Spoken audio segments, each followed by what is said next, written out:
In this tutorial, we'll learn how the Scale tool works in Inventor Fusion, and basically it does what it says. The Scale tool will scale your model sketch up or down while keeping proportions intact. This would be useful, for example, if you want to scale your model according to the shrinkage that occurs during the plastic molding process. Here's a shell in my graphic area, and I'm going to apply the Scale tool to it. It's located right here. Let's select my solid. And now let's select a reference point for scaling. So click on Point Selection. And I'm just opening up the browser. I'm going to use the origin point. We can enter a numeric value in the input field, or we can drag the yellow handle.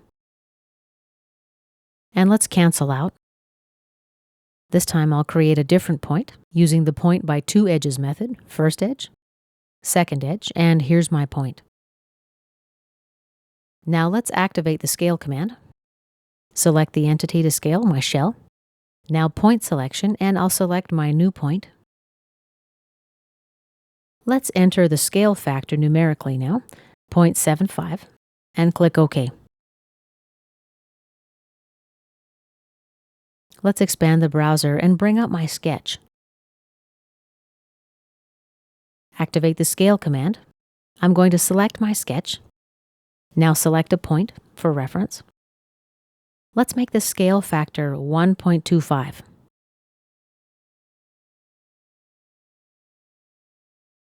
Enter, and let's accept by clicking OK. And this concludes our tutorial about applying the Scale tool in Inventor Fusion.